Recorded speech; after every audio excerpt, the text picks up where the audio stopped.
Close the door there. Here you go, bud. How in the heck are y'all? I'm whispering because it's like 3 o'clock in the morning here, but I'm still excited, so I'm really gonna have to keep this calm. You guys are not gonna want to miss this video. This is our first trip with the Take a Vet Fishing Foundation. Had 30 boats. We were the last of 30 to volunteer. I think there was somewhere around 50 to 75 veterans. There's even World War II veterans, and you guys are definitely gonna want to stick around to the end of this video. World War II veteran gets up, tells his story about being on a battleship that went down and surviving. So aside from all the fish catches, the bonus walleye and bass gear, great laughs, great people, you guys are definitely going to want to stay till the end of this video. So without any further ado, here is the video. Okay, everybody, we made it to our home for the next couple of days down here in Escanaba. I didn't film any of the adventures here, mostly because I honestly am questioning whether or not I'm dying right now. Got some weird indigestion or something going on. Had to make Mike stop at the store and get me some Pepto-Bismol. It's working a little bit. But we're tent camping in what appears to be a rather moist area. We're going to get a camp set up, go out to a little bit of scouting. We got a veteran to take fishing bright and early in the morning. Oh, that felt good. After about a minute and a half, we got home set up. Hopefully this puddle doesn't get any bigger if it rains, or else we're going to see how well the tents float.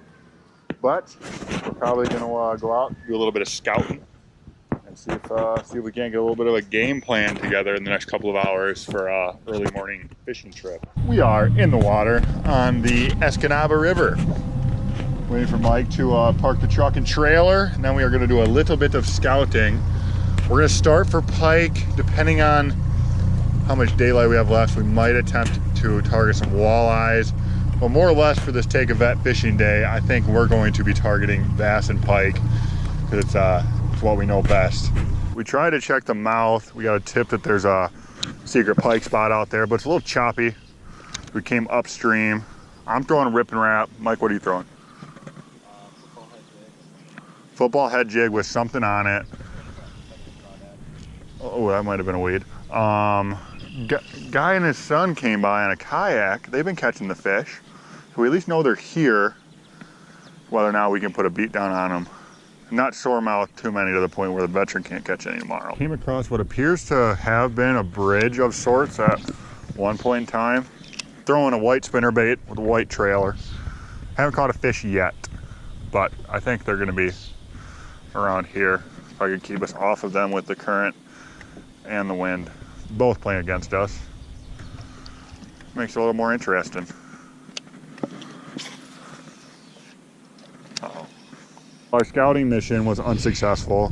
We saw at least 2 fish, which means there are fish here, but due to the fact that we have to wake up at like 4 o'clock in the morning, we're gonna call it a night, go back, make some hot dogs, get a couple hours of napping, and then figure out the game plan in the morning. This could be a morning spot. It could be a no time of day spot. We've got another spot to try out. It's supposed to be windy tomorrow out here in the bay, which would be fine if we weren't taking a veteran fishing. We'd probably go out there and, you know, punish ourselves. But we have to take somebody else's safety into consideration. So I think we're gonna stick to the rivers, but we've got another river to try where we know there's smallmouth. So we'll see what happens. A little update for you guys. We tried to start a fire the Boy Scout way. That didn't work out, so we poured gasoline on it. Probably gonna want to back up, maybe a little bit. Ooh, yep. Well, we got fire now. It's like 12:30 in the morning, 12:40 in the morning. Took us about an hour and a half to get a fire started so that we could cook our dinner, and then we spent another hour or so discussing our game plan for the morning, which is going to come in another 4 hours. We got to be awake and functioning to take a veteran fishing. Game plan is we're going to take him out and we're going to knock the socks off the fish. Hopefully. Pray for us, guys. This guy deserves some fish catching, and we're going to do everything we can to give it to him. But we'll see ya in the morning.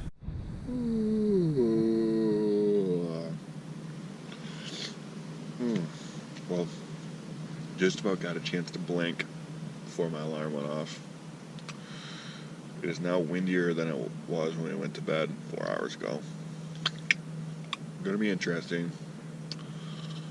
We're gonna go catch some fish. Good looking puppy. Oh, Sandra, you're in boat 5. But Tom Gursky is going to be your... Boat 5, so there's probably at least 5 of them, mate. But as soon as he does, I'll let you know. Essential for the trip is coffee.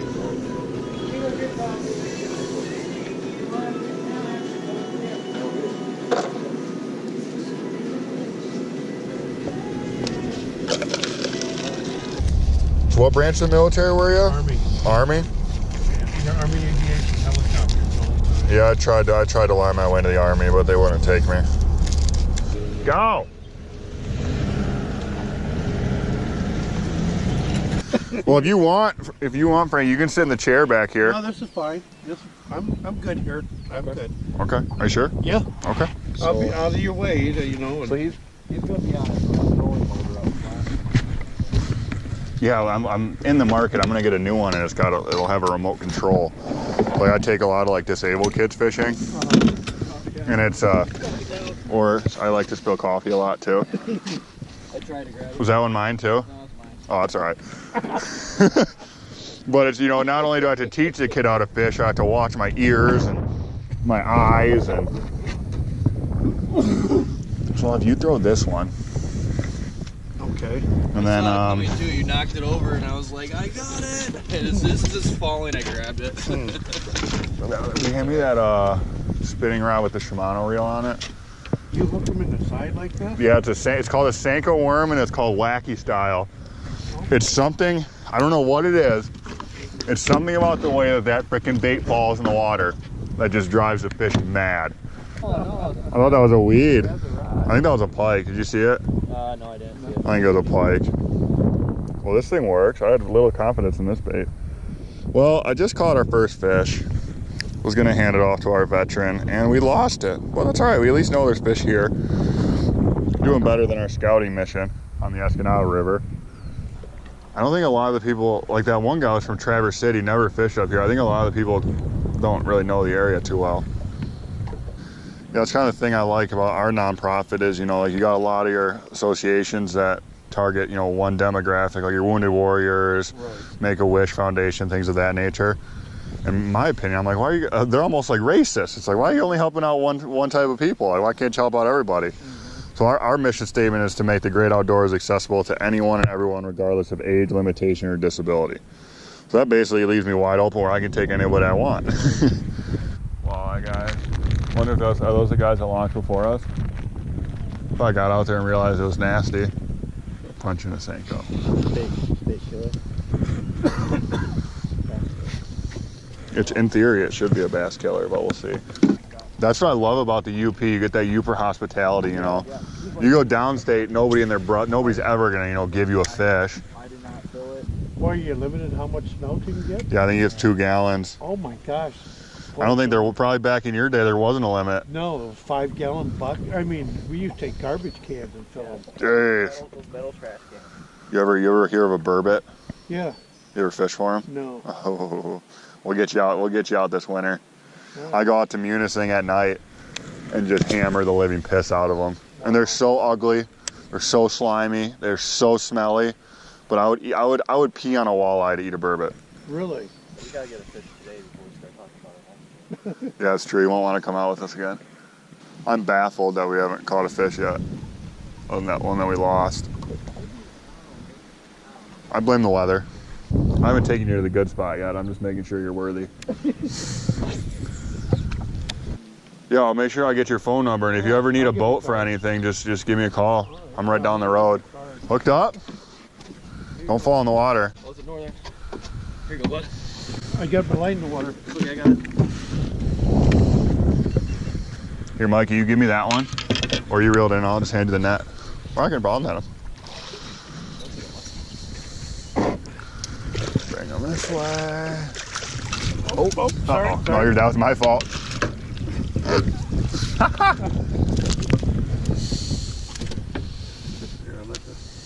lost your Senko. No, that's a northern.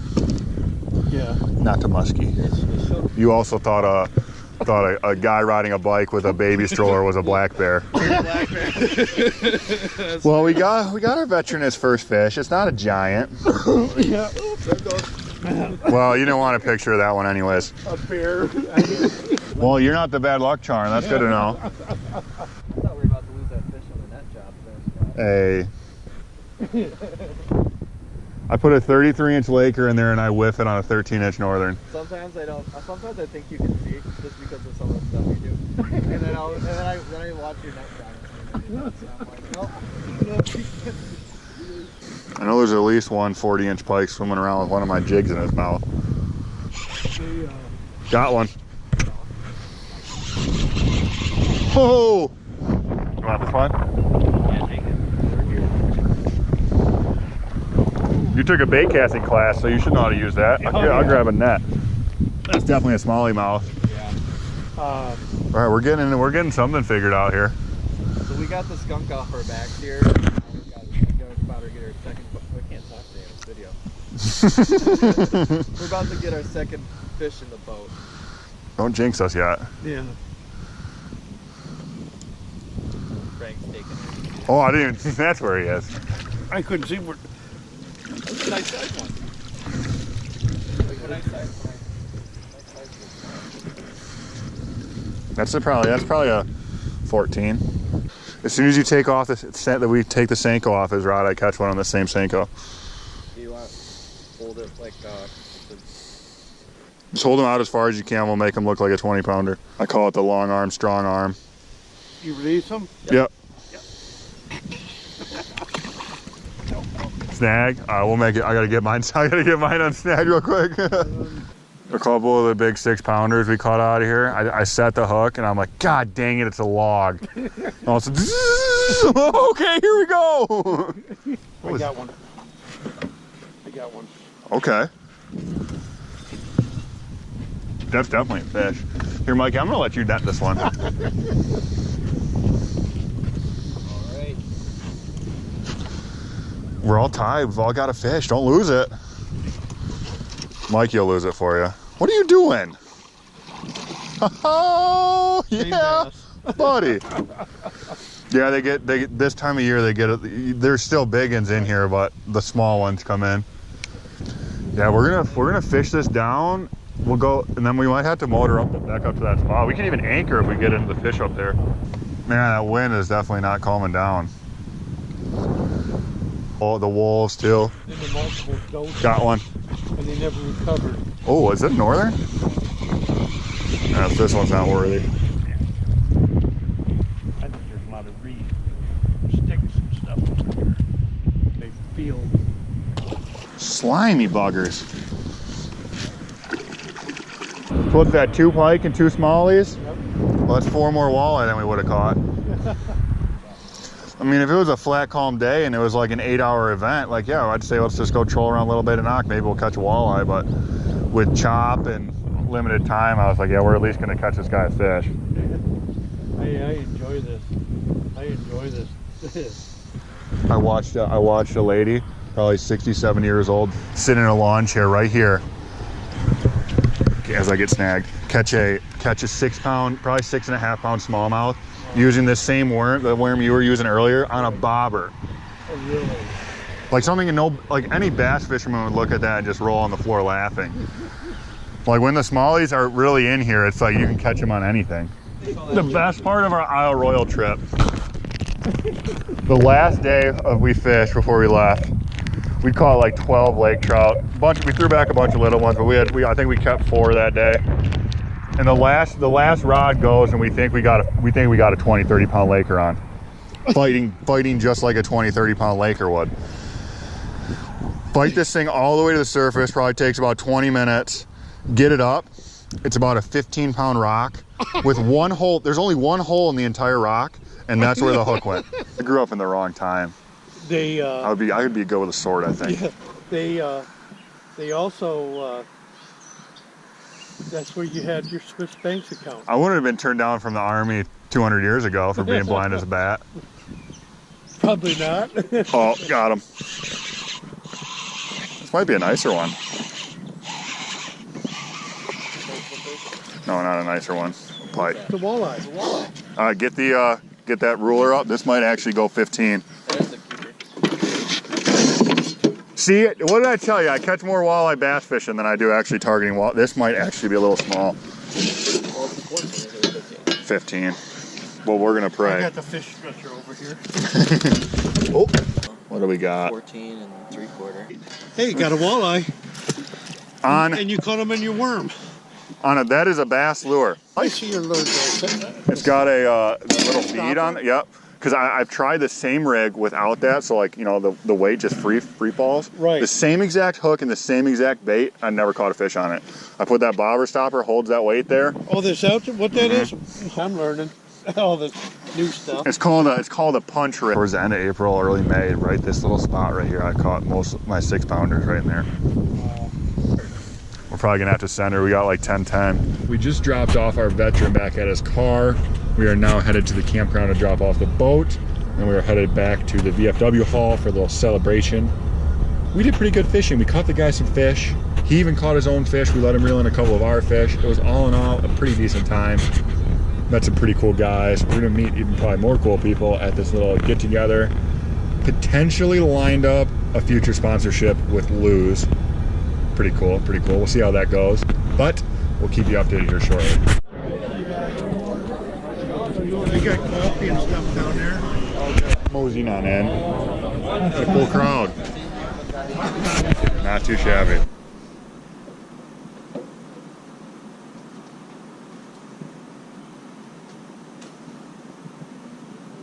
Oh, say can you see? We got a delicious meal here.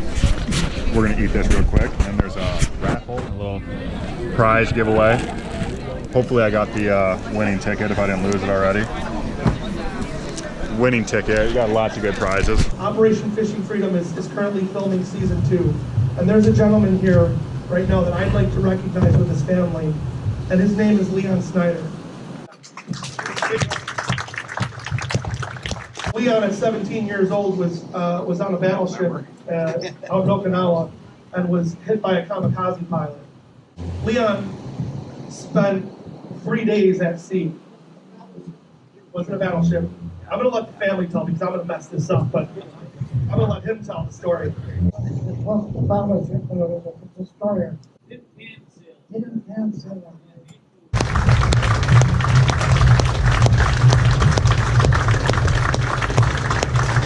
And my boat was a lot better than his. His destroyer was sunk in the Battle of the Philippine Sea. He spent 3 days in shark-infested waters. About 2/3 of his crew was lost. He's a survivor. What ship was it? It was on a destroyer. What was the name of your ship?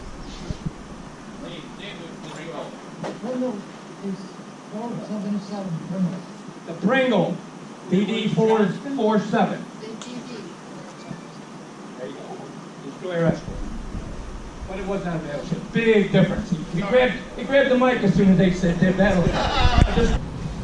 We always start by honoring our World War II and our Korean War veterans. And the reason we do that is because, as Tom Brokaw said, they are the greatest generation. They are the cornerstone of the America we know today. They are the architects of the American dream. So, could all of our World War II and Korean War veterans please come up here? It's so important that we preserve these stories and remember these folks and remember that time and how different it was and how truly, how much their sacrifice meant to the way that we live our lives every day to this day.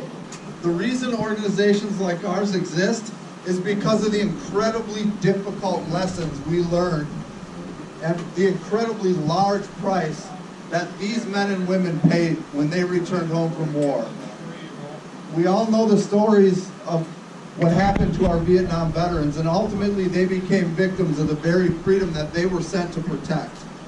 Because of our Vietnam veterans, this country will never, ever, ever make that mistake again. Vietnam veterans, on behalf of Take a Bet Fishing, welcome home.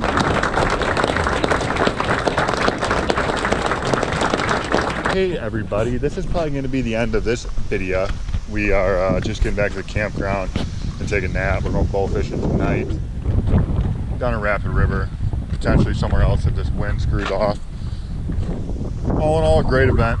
Met great people, a lot of great new contacts. We're going to be doing a lot more stuff to help out the Take a Vet Fishing Foundation. And I actually talked to a guy, been bass fishing for 55, 60 years, sponsored up the wazoo, and he's got a line. He's going to get me hooked up with Pro Staff for Lew's. It's kind of a big time sponsor compared to the small local businesses we've been working with so far. We'll see where that goes. And with that, I guess we'll wrap up the video. Thanks y'all for watching. Happy adventures.